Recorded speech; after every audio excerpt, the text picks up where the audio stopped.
आपके साथ विशाल पंडित। आप देख रहे हैं देश की बात। रुक करते इस वक्त की सुर्खियों का।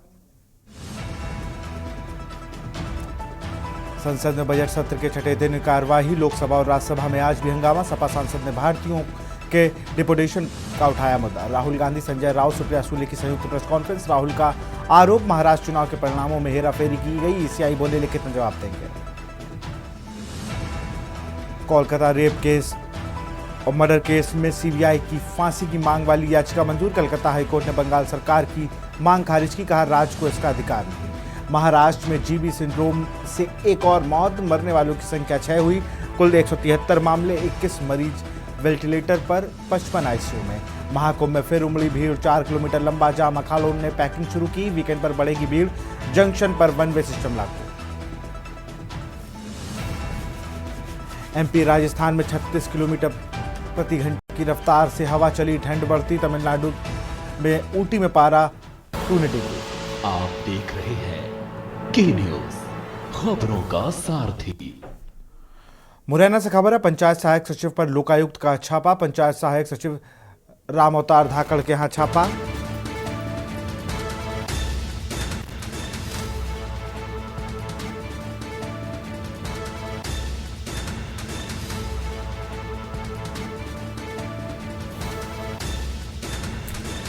गृह गांव मोहनपुरा स्थित घरों पर एक साथ छापा। ग्वालियर कैलारस पहाड़गढ़ पर एक साथ छापा।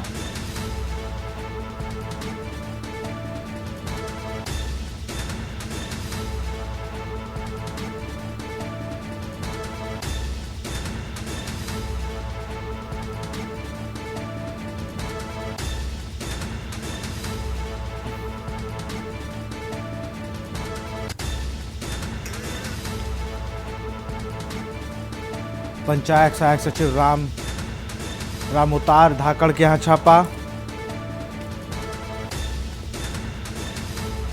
ग्वालियर कैलारस पहाड़गढ़ में छापा। गृह गांव मोहनपुरा स्थित घरों पर एक साथ पड़ा छापा।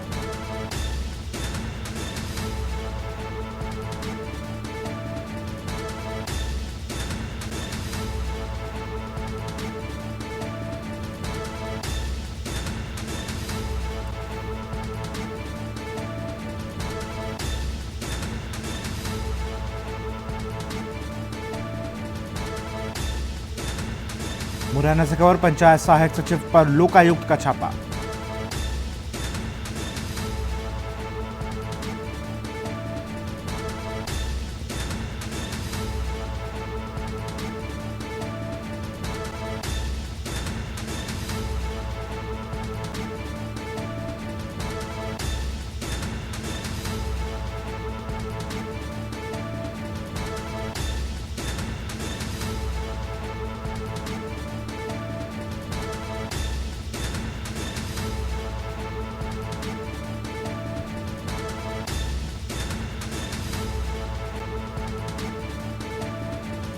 कैलारस ब्लॉक की कहारपुर पंचायत में भी पदस्थ है सचिव। मुरैना से खबर, जहां पंचायत सहायक सचिव पर लोकायुक्त का छापा पड़ा है।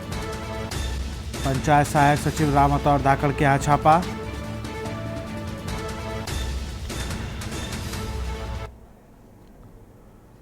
महोबा से खबर है। पिता ने बाप बेटी के रिश्ते को किया शर्मसार। अपनी ही बेटी की लूट ली असमत। पीड़ित बेटी ने अपने मामा को बताई घटना। आरोपी पिता को पुलिस ने किया गिरफ्तार। पीड़िता को कराया गया मेडिकल परीक्षण। मोहबकंठ थाना क्षेत्र का ये पूरा मामला।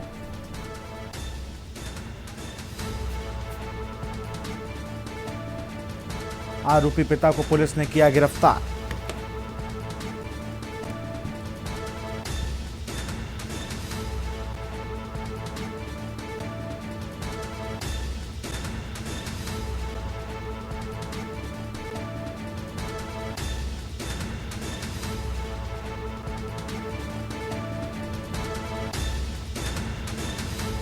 महोबकंठ थाना क्षेत्र का ये पूरा मामला।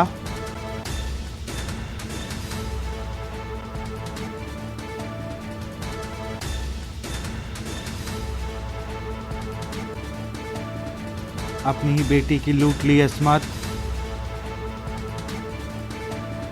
पीड़ित बेटी ने अपने मामा को बताई पूरी घटना।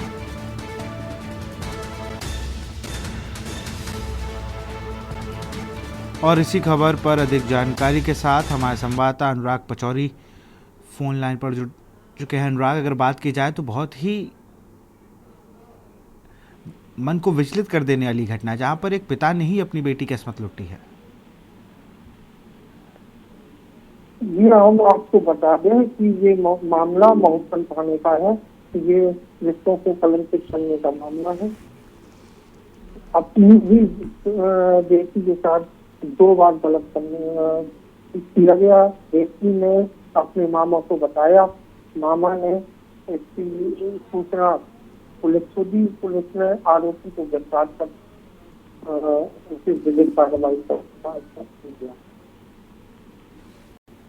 जी बिल्कुल, बहुत बहुत शुक्रिया अनुराग तमाम जानकारी के लिए आपका।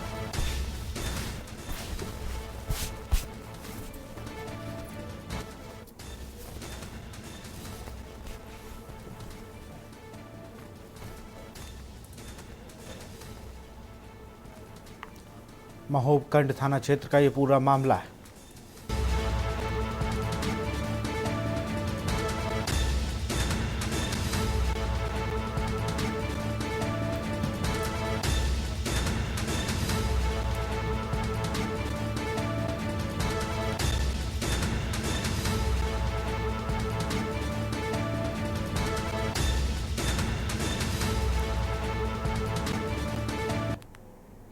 उन्नाव से खबर है, जहां हसनगंज में कई विद्यालयों का निरीक्षण किया गया है। खंड शिक्षा अधिकारी ने किया आकस्मिक निरीक्षण में आधा दर्जन से अधिक शिक्षक मिले अनुपस्थित। देर से आने जल्दी जाने की आदत से नहीं मिल पा रहे छुटकारा। शिक्षकों को देर से आने की सामने आ चुकी हैं कई घटनाएं और खंड शिक्षा अधिकारी ने बीएसए को लिखा पत्र। 1 दिन का वेतन रोकने की जाएगी कार्यवाही।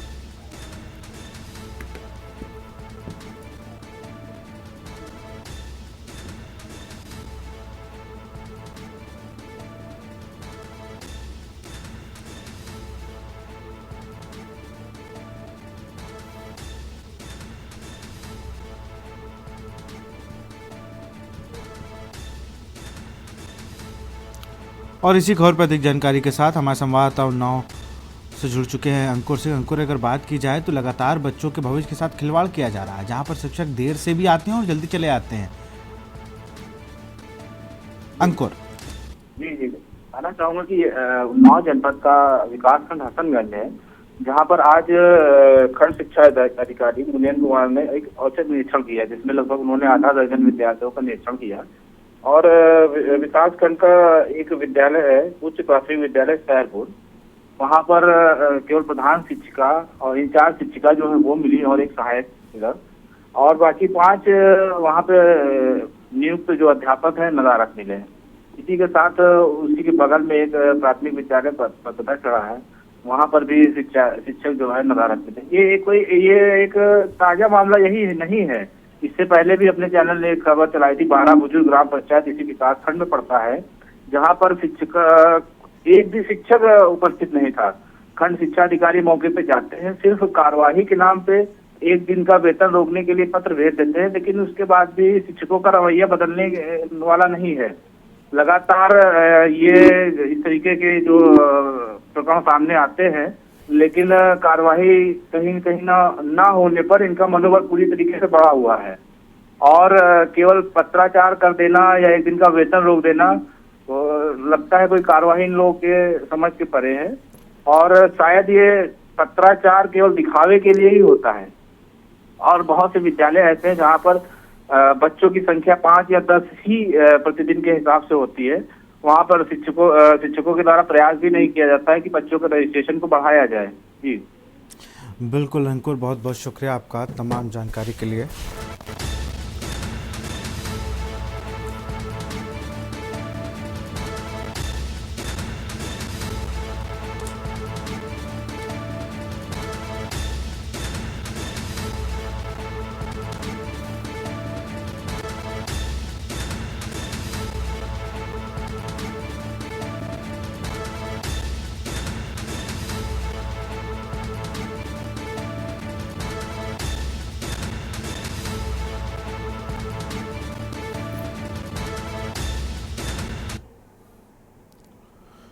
पीलीभीत से खबर है, जहां थाने से 50 मीटर पर चोरी की दुकान काट कर की गई चोरी।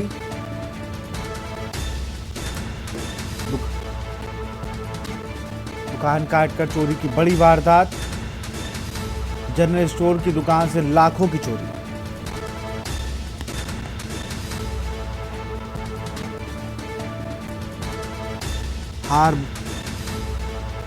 हार बनाने की करेंसी सामान लेकर फरार।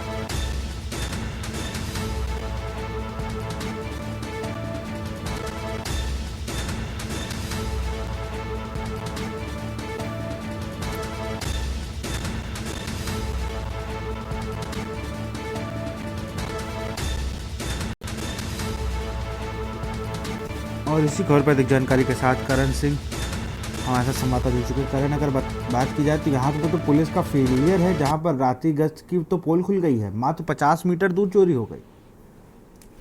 जी मैं बता दूं, ये मामला पीलीभीत के थाना जहानाबाद का है। जहानाबाद जो कस्बा है, जहां पर थाने से चंद कदम की दूरी पर एक जनरल स्टोर है, जहां पर बीते रात का मामला है, जहां चोरों ने ताला तोड़कर दुकान में दाखिल हुए और जो हार बनाने की करेंसी होती है, जो शादी में चलने वाले हार होते हैं उनसे बनाई करेंसी होती है, उसको चोरी करके ले गए हैं।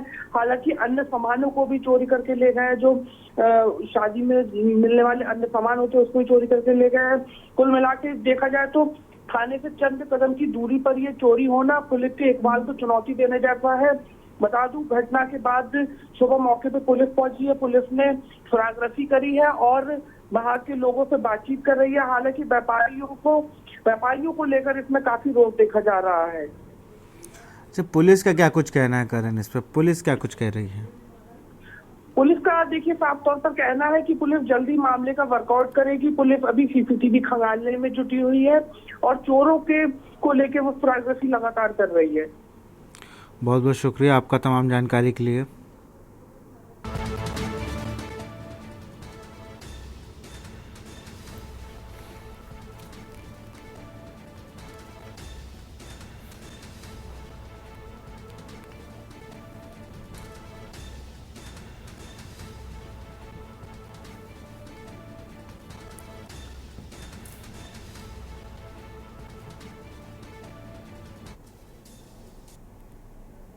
यहां रुकते एक छोटे से ब्रेक के लिए। आप देख रहे हैं के न्यूज, खबरों का सारथी। ब्रेक के बाद आपका स्वागत है। हमीरपुर से खबर है, मानक विपरीत सवारियां भरकर चल रही प्राइवेट बस को एआरटीओ अमिताभ राय ने किया सीज। बस को परमिट शर्तों का उल्लंघन करने पर किया सीज। बस को सीज कर कुछेछा चौकी को किया सुपुर्द।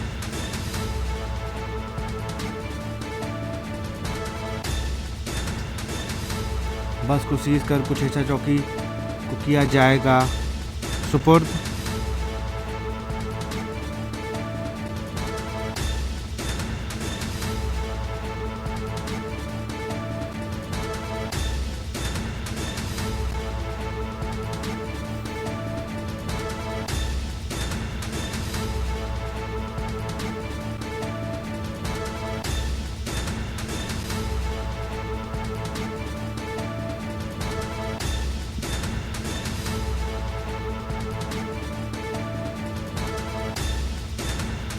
प्राइवेट बस को एआरटीओ ने किया सीज। बस को परमिट शर्तों का उल्लंघन करने पर किया गया सीज।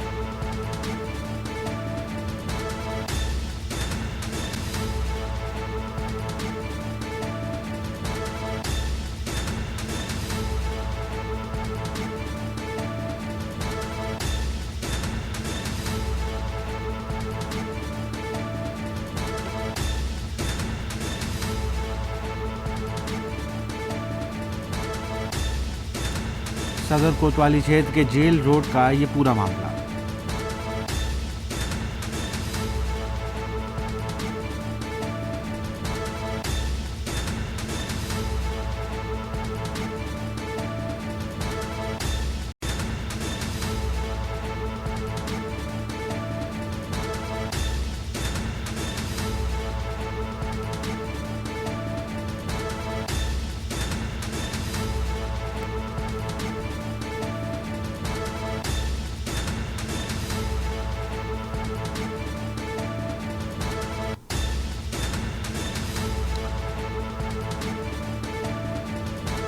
बस को सीज कर कुछेचा चौकी को किया गया सुपुर्द।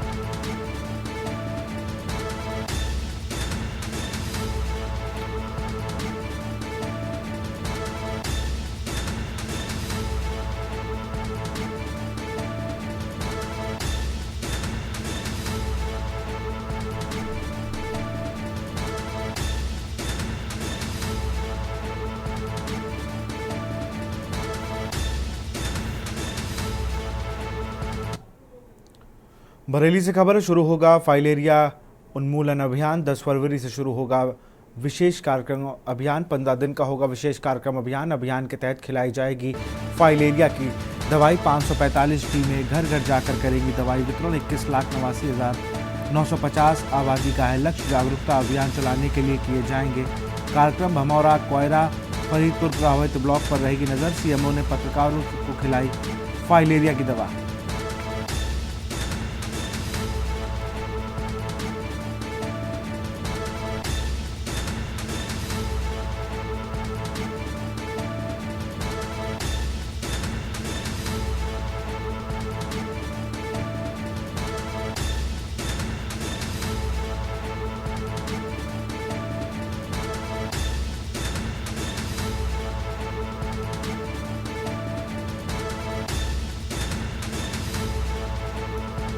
जागरूकता अभियान चलाने के लिए किए जाएंगे कार्यक्रम।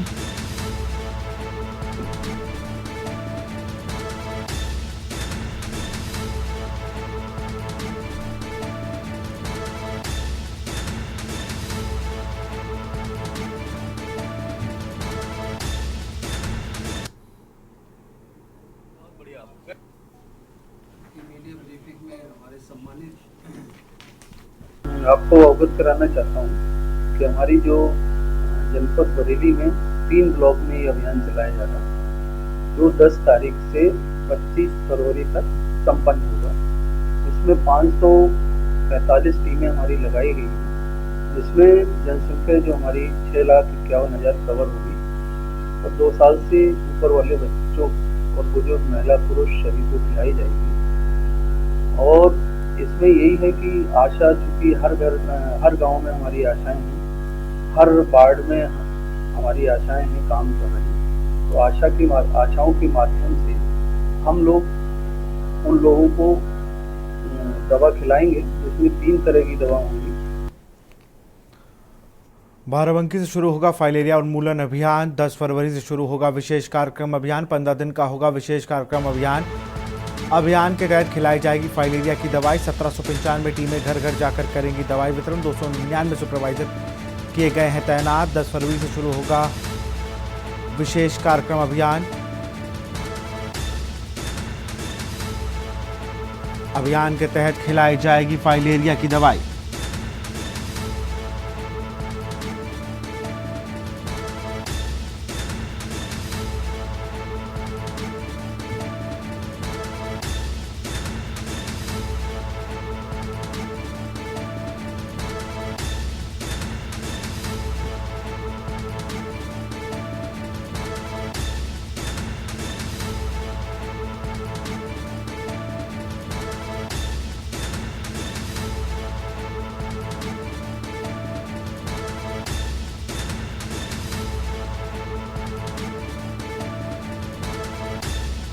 पंद्रह दिन का होगा विशेष कार्यक्रम अभियान।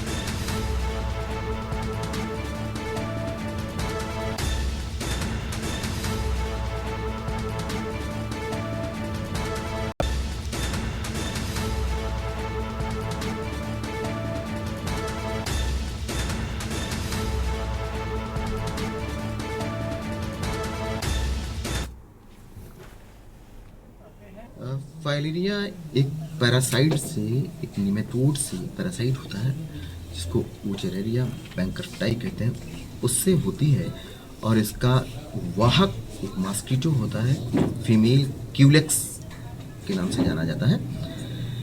ये बीमारी, इस बीमारी में सिम्टम्स काफ़ी दिनों के बाद प्रकट होते हैं। 10 से 15 साल पूरे सिम्टम्स प्रकट होने में लग जाते हैं। लिम्फेटिक सिस्टम को ये बीमारी प्रभावित करती है। लिम्फेटिक सिस्टम को इसके माइक्रोफाइलरी ब्लॉक करते हैं और लिम्फेटिक सिस्टम के ब्लॉकेज के बाद उस पर्टिकुलर अंग में सूजन आ जाती है, व्यक्ति को बुखार रहता है और धीरे धीरे अगर इसका ट्रीटमेंट न करवाया जाए तो ये बीमारी काफ़ी बढ़ सकती है और मॉर्बिड कंडीशन भी पेशेंट की हो सकती है। गोंडा से खबर, युवक का जला शव मिला। कोडिया बाजार में युवक की हत्या, अज्ञात युवक की लाश मिलाने की वारदात। आर नगर में जले हुए शव की जांच जारी। अज्ञात शव मिलने से सनसनी, जांच शुरू। मामले की जांच पड़ताल में जुटे पुलिस। युवक की हत्या कर शव जलाने की वारदात।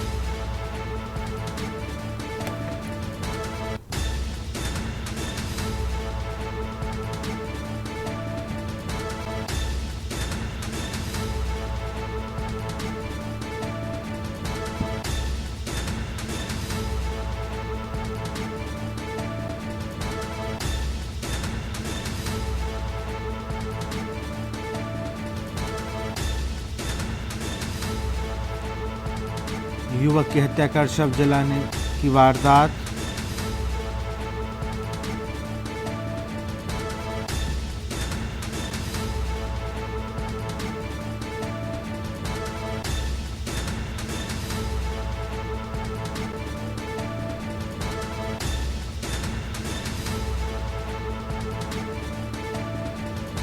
आर नगर में जले हुए शव की जांच जारी।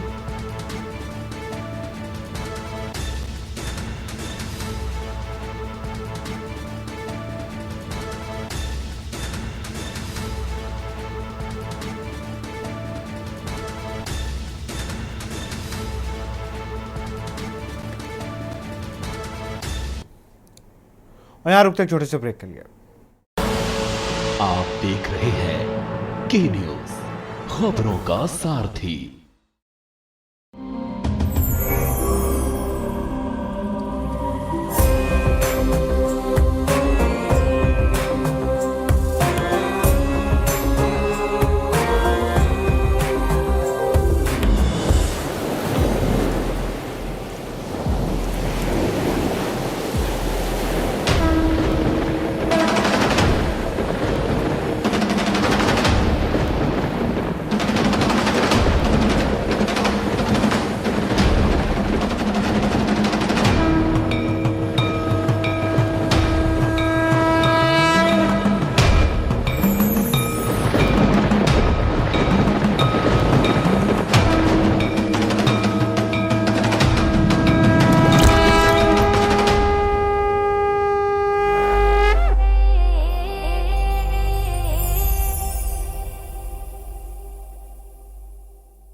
केसरिया से मन जोगी हुआ रे, दिल झूमे देखो पतवारा हुआ रे। केसरिया से मन जोगी हुआ। हर पल मनाओ केसरी त्योहार। विमल, बोलो जुबान केसरी। आप देख रहे हैं के न्यूज, खबरों का सारथी। ब्रेक के बाद आपका स्वागत है। आगरा से खबर, व्यापारियों द्वारा बाजार किया गया बंद। धरने पर बैठे जमकर किया हंगामा। बाजार बंद की सूचना पर पहुंचे तहसीलदार। पॉलिथीन चेकिंग के नाम पर उत्पीड़न का आरोप। अधिशासी अधिकारी पर लगाया आरोप। व्यापारियों ने तहसीलदार को सौंपा ज्ञापन।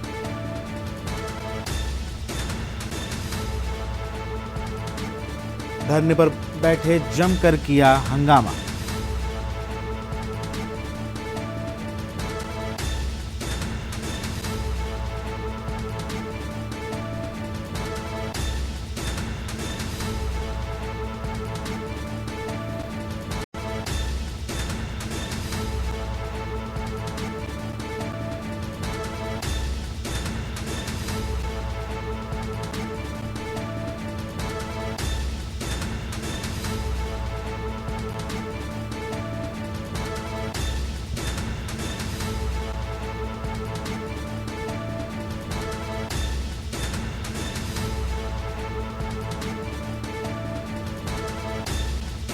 धरने पर बैठे जमकर किया हंगामा।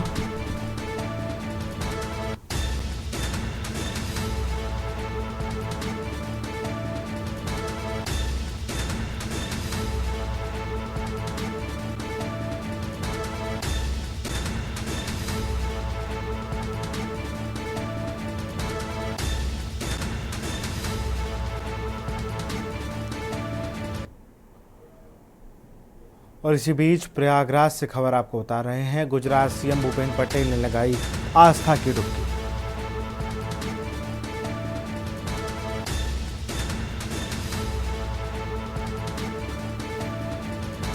योगी सरकार द्वारा किए गए प्रबंधों की सराहना। कुंभ क्षेत्र में की गई अद्भुत व्यवस्था।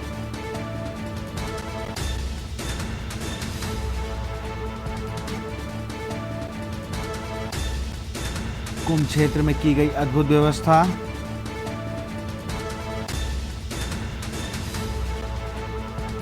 संगम स्नान से पूर्व बड़े हनुमान मंदिर में की पूजा अर्चना। गुजरात के श्रद्धालुओं के लिए डॉर्मेट्री का शुभारंभ।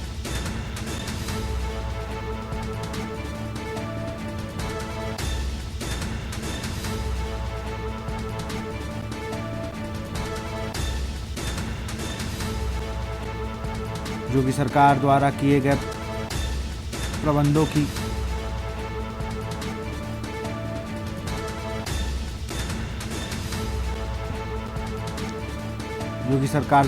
प्रबंधों की सराहना।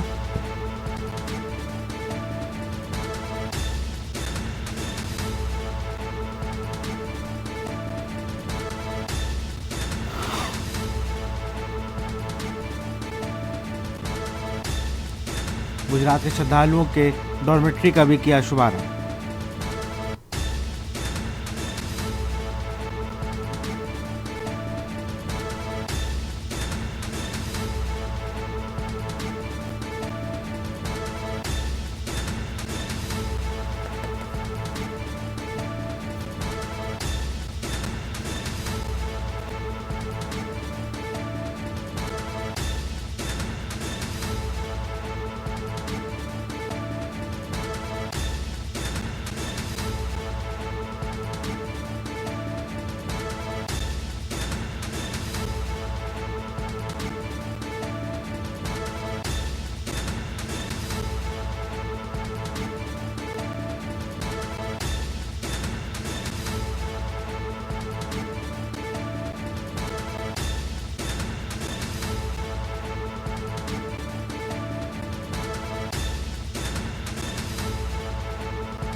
गौकशी करने वालों से मुठभेड़। एक गौकश के पैर में लगी गोली। दूसरा साथी घेराबंदी कर दबोचा गया। पुलिस ने घेराबंदी कर किया गिरफ्तार।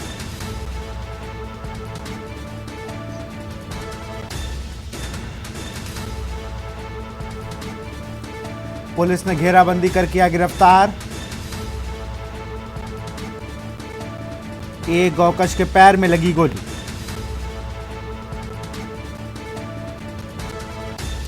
दूसरा साथी घेराबंदी कर दबोचा गया। पुलिस ने घेराबंदी कर किया गिरफ्तार। गौकशों के कब्जे से गौकशी के उपकरण बरामद। मेरठ से खबर। किठौर पुलिस की गौकशों से मुठभेड़।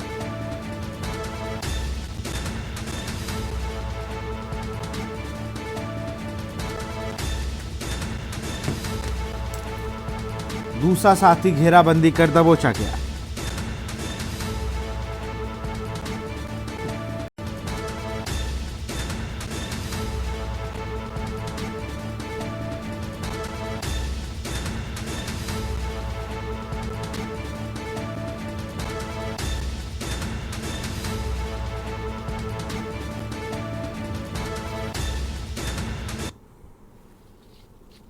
दिनांक 7 फरवरी को थाना क्षेत्र किठौर में ईशापुर नहर के पास जंगल में कुछ गोकशों के छिपे होने की सूचना प्राप्त हुई थी। मौके पर पुलिस पहुंची। पुलिस को देखकर ये लोग भागने लगे। पुलिस पार्टी द्वारा पीछा किया गया इनका।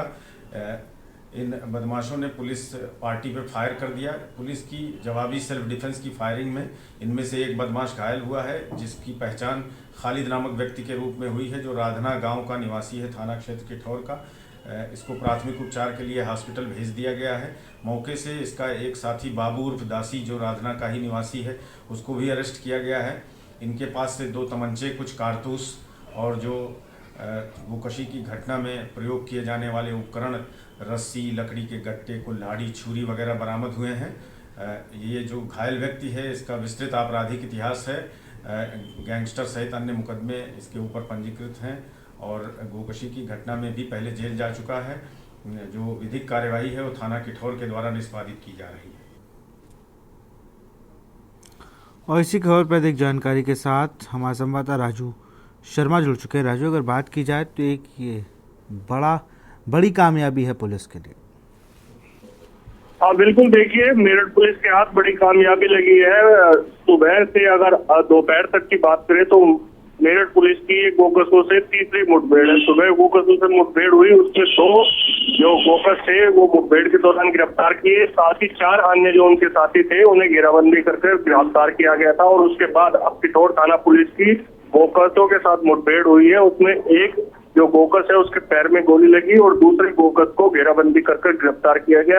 यानी कि अब सुबह से और दोपहर तक की बात करें तो अब तक मेरठ पुलिस 8 गोकसों को गिरफ्तार कर चुकी है, जिनमें 3 को पैर में गोली लगी है। साथ ही 5 अन्य जो गोकस है उन्हें घेराबंदी कर गिरफ्तार किया गया। मेरठ पुलिस लगातार ऑपरेशन लंगड़ा चला रही है और उसी के तहत लगातार ये अभियान जारी है। मेरठ पुलिस ने बड़ी कार्रवाई करते हुए अब तक 8 गोकसों को गिरफ्तार किया है, जिनमें 3 का जिला अस्पताल में उपचार चल रहा है। साथ ही अन्य जो इनके साथी है उनकी भी पूछताछ की जा रही है इनसे। बिल्कुल, क्या कोई बड़ा सिंडिकेट इसके थ्रू जुड़ा है जहां पर ये लोग काम कर रहे हैं, क्योंकि कई उपकरण इनके पास बरामद हुए हैं? बिल्कुल, देखिए विशाल, बीते 1 सप्ताह की बात करें तो मेरठ के नौचंदी थाना क्षेत्र में कई गोकशी की घटनाएं हुई। उसी को वर्कआउट करने के लिए मेरठ के एसएसपी विपिन ताड़ा ने 3 टीमें गठित की और गोकसों को गिरफ्तार करने के लिए टीमें लगाई। टीमों ने वर्कआउट किया और उसके बाद आज 8 गोकस गिरफ्तार किए हैं और अब पुलिस इनके अन्य साथियों के बारे में पड़ताल कर रही है, तलाश कर रही है, पूछताछ में जुटी हुई है कि आखिर ये नेटवर्क कैसे काम कर रहा है और किस तरीके से गोकशी की घटनाओं को अंजाम देकर कहां पर जो अवशेष है उन्हें सप्लाई करता है, मीट ट्रांसफर सप्लाई करता है। तमाम इनपुटों पर अब पुलिस जांच पड़ताल। राजू, बहुत बहुत शुक्रिया तमाम जानकारी के लिए आपका। और इसी बीच दिल्ली से खबर आ रही है, कल आएंगे चुनाव नतीजे। दिल्ली विधानसभा चुनाव के नतीजे कल आएंगे। 70 विधानसभा सीटों पर सुबह 8 बजे से मतगणना होगी शुरू।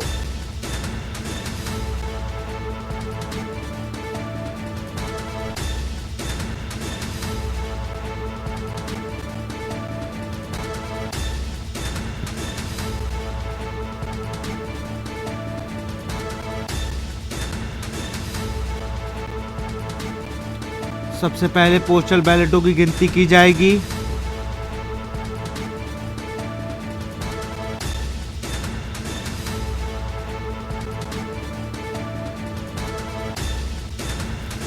मतगणना स्थल पर सैनिक बलों की तैनाती की जाएगी।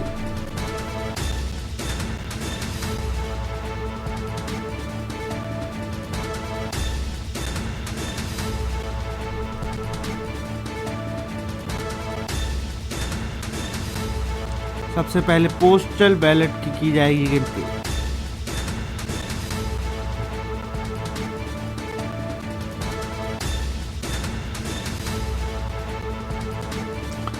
और इसी खबर पर विशेष संवाददाता अखिलेश सिंह हमारे साथ फोन लाइन में जुड़ चुके हैं। अखिलेश, अगर बात की जाए तो लगभग सब तैयारियां हो चुकी। कल सुबह 8 बजे से 70 विधानसभा सीटों की जो काउंटिंग है वो की जाएगी।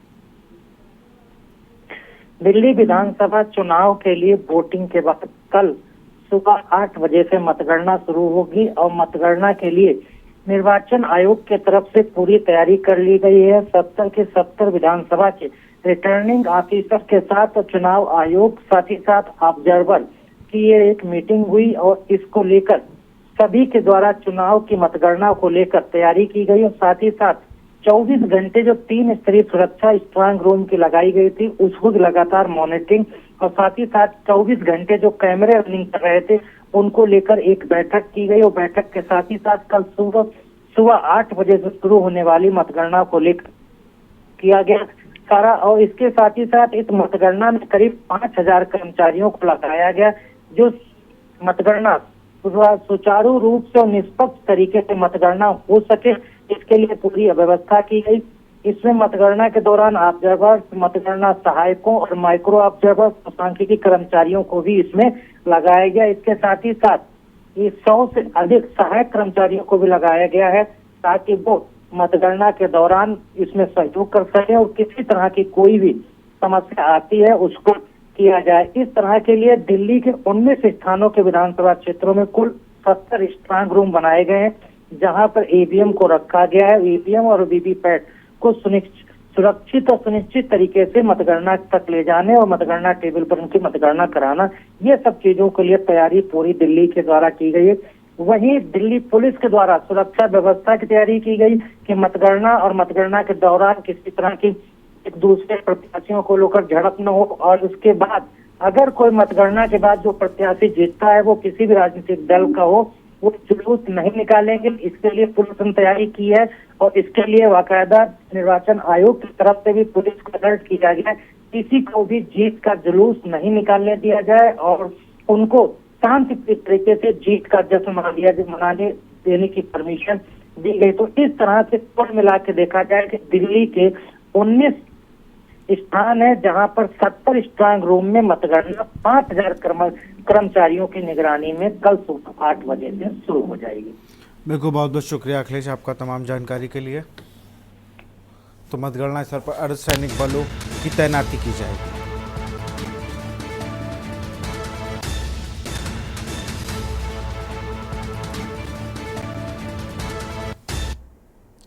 और इसी बीच अयोध्या से खबर आ रही है। खबर आपको अयोध्या से बता रहे हैं। अयोध्या मिल्कीपुर उपचुनाव की मतगणना कल राजकीय इंटर कॉलेज में सुबह 8 बजे से होगी मतगणना शुरू।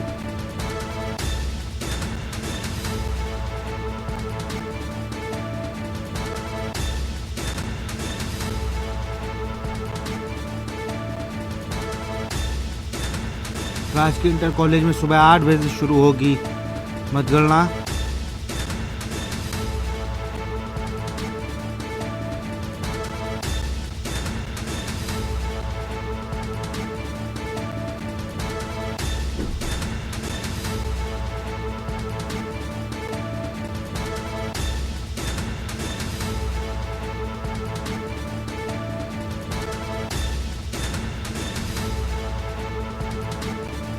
अयोध्या मिल्कीपुर उपचुनाव की मतगणना कल।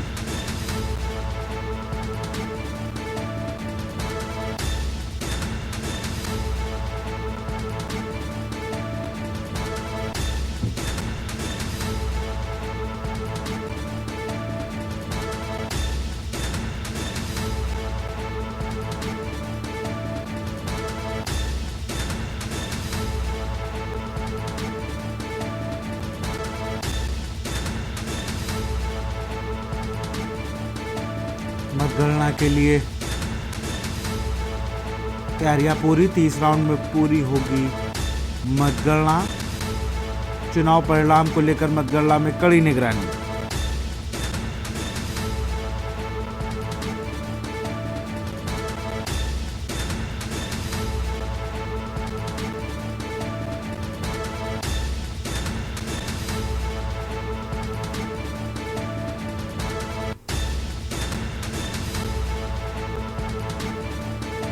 तीस राउंड में पूरी मतगणना होगी संपन्न।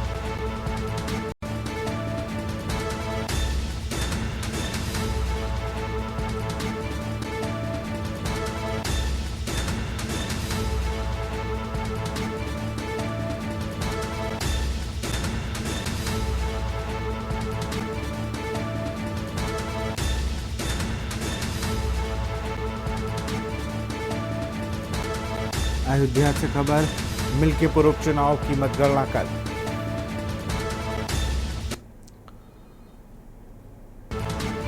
राजकीय इंटर कॉलेज में होगी मतगणना। मतगणना के लिए लगाई गई हैं 14 टेबलें।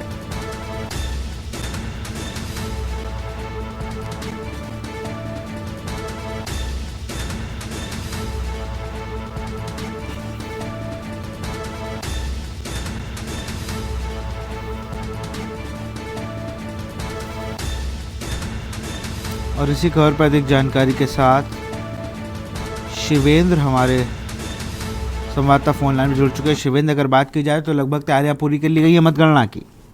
जी, लगभग सारी तैयारियां पूरी कर ली गई हैं और इस वक्त मैं जीआईसी ग्राउंड के पास ही खड़ा हूं और यहीं से मतगणना होनी है और यहीं पर भविष्य तय हो जाएगा कि मिल्कीपुर में किस पार्टी की सरकार बन रही है। समस्त तरीके से तैयारियां कर ली गई हैं, व्यवस्थाएं कर ली हैं। कुछ जो अभी कुछ अधूरी हैं वो शाम तक पूरी हो जाएंगी और शाम तक इस बात की पूरी पुष्टि मैं कर दूंगा कि हाँ, सारी तैयारियां मतगणना के लिए पूर्ण है। जी बिल्कुल। विजय जुलूस को लेकर क्या कुछ गाइडलाइंस जारी की गई हैं? जी, जो गाइडलाइंस जारी की गई है उसमें ये तय किया गया है कि मतगणना स्थल के 200 मीटर दायरे में किसी भी तरीके का कोई वाहन नहीं होगा, जो कि अगर कोई ऐसी संदिग्ध स्थिति बनती है तो उसके लिए तमाम सारी पुलिस व्यवस्थाओं को भी लगाया गया है। प्रशासन भी अपनी व्यवस्थाएं तैयार कर रखी और अभी जो पूर्णतः जानकारी है मैं आपको शाम 5 बजे तक इसकी पूरी जानकारी अपडेट करा दूंगा। बिल्कुल, बहुत बहुत शुक्रिया आपका तमाम जानकारी के लिए।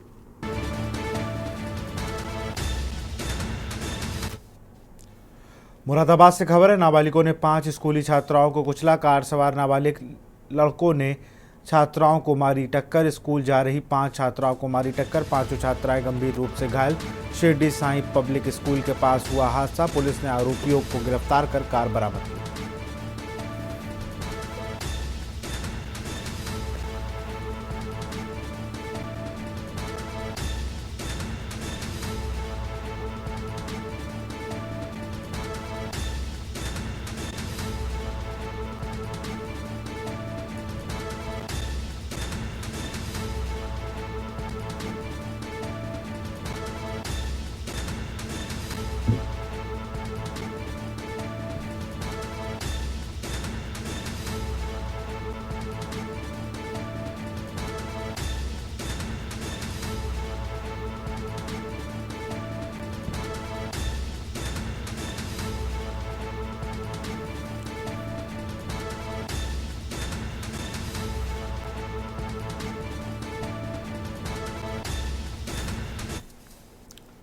खबर लखनऊ से है। राजभवन में वसंत माह की 3 दिवसीय प्रादेशिक फल, साग, सब्जी और पुष्प प्रदर्शनी का हुआ शुभारंभ। राज्यपाल आनंदीबेन पटेल ने प्रदर्शनी का किया उद्घाटन। साथ ही लोगों के लिए इस प्रदर्शनी को देखने के लिए राजभवन के गेट खुल गए हैं। प्रदर्शनी में कुल 1774 प्रतिभागी विभिन्न वर्गों में प्रदर्शन कर रहे हैं। प्रदर्शनी में विभिन्न प्रकार के फूलों से बनाई गई विशालकाय आकृतियां प्रदर्शित हो रही हैं। प्रदर्शनी में यूपी आवास पर एवं विकास परिषद की उत्साहपूर्वक प्रतिभाग कर रहा है। प्रदर्शनी में श्री राम लग्जरी इंसेंस द्वारा प्रस्तुत पुरस्कार विजेता श्रीपद रामायण संग्रह ने शानदार प्रदर्शन किया। प्रदर्शनी को देखने के लिए 3 दिन तक राजभवन खुला रहेगा।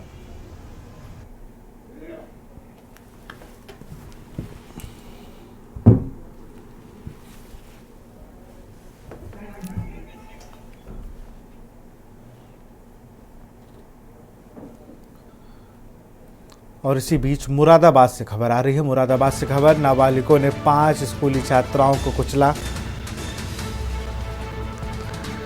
कार सवार नाबालिग लड़कों ने छात्र छात्राओं को मारी टक्कर।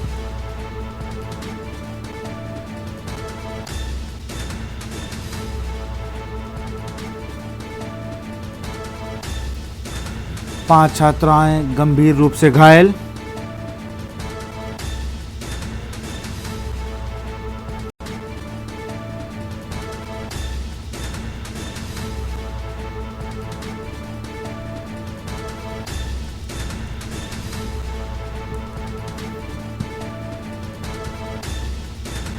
सिविल लाइंस थाना क्षेत्र के रामगंगा विहार की घटना।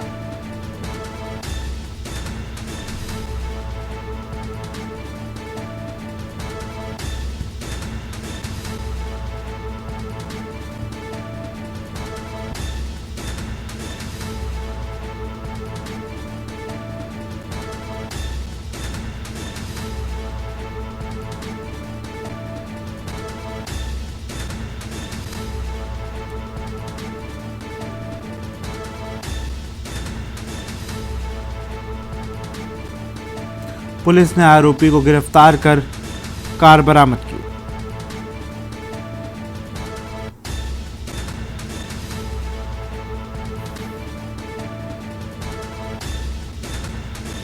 और इसी खबर पर अधिक जानकारी के साथ हमारे संवाददाता मोहम्मद नज़र फोन लाइन पर जुड़ चुके हैं।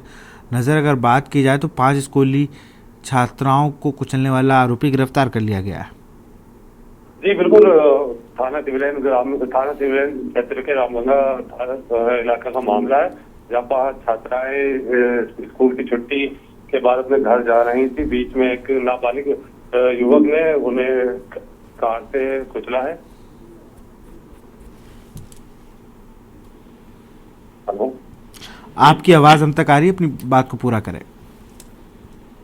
जी, तो 5 छात्राओं को गुजरा, जिनकी 2 की हालत 3 की हालत सीरियस बताई जा रही है। मौके पर थाना इंस्पेक्टर मनीष सक्सेना मौके पर पहुंच गए। बाकी की जांच करके कार्रवाई की जा रही है। बताया जा रहा है कुछ उनके साथ अज्ञात लोग भी थे जो वहां से फरार हो गए थे के साथ। बिल्कुल, बहुत बहुत शुक्रिया नज़र तमाम जानकारी के लिए आपका।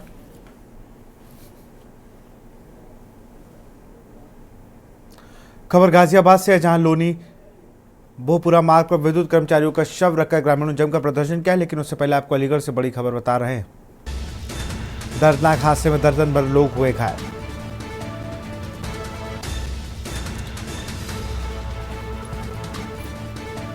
कुंभ से लौट रहे लोगों का हुआ एक्सीडेंट। श्रद्धालुओं से भरी मिनी बस वॉल्वो बस से टकराई। खड़ी वॉल्वो बस में पीछे से घुसी मिनी बस।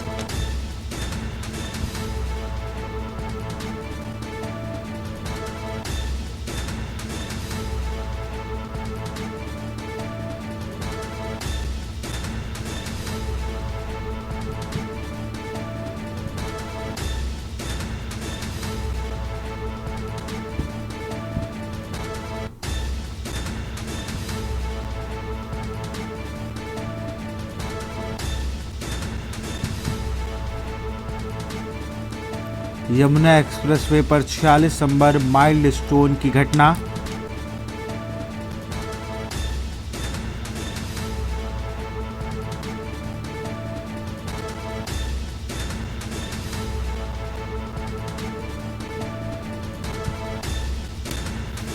दर्दनाक हादसे में दर्जन भर लोग हुए घायल।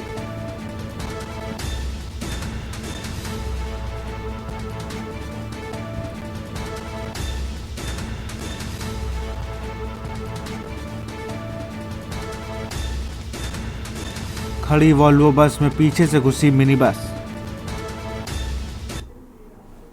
इसी खबर पर अधिक जानकारी के साथ अलीगढ़ संवाददाता अनिल मीणा जुड़ चुके हैं। अनिल, एक और हादसा हुआ है अलीगढ़ में।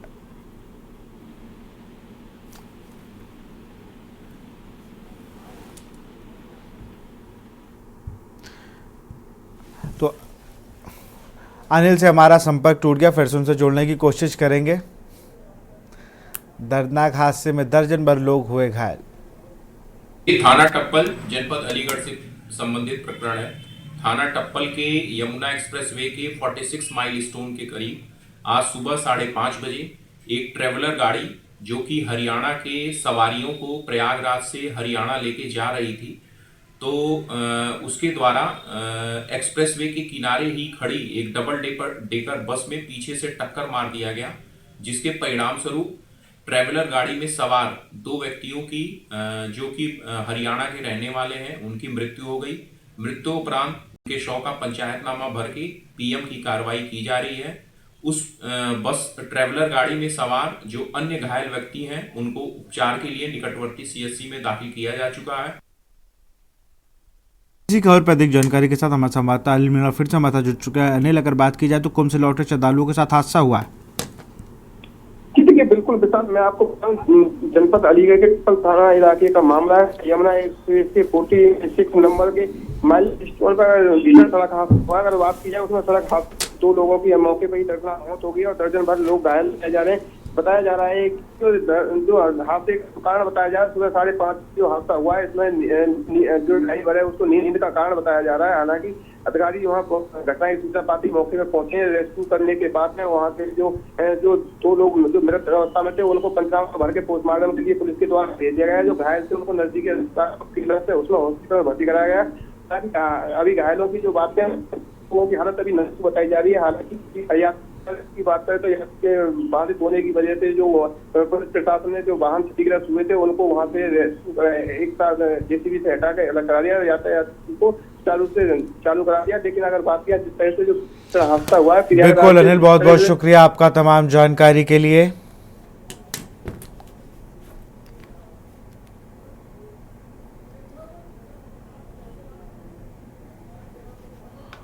खबर लखनऊ से है। राजभवन में वसंत माह की 3 दिवसीय प्रादेशिक फल, साग, सब्जी और पुष्प प्रदर्शनी का शुभारंभ हुआ है। राज्यपाल आनंदीबेन पटेल ने प्रदर्शनी का उद्घाटन किया। साथ ही आम लोगों के लिए इस प्रदर्शनी को देखने के लिए राजभवन के गेट खुल गए हैं।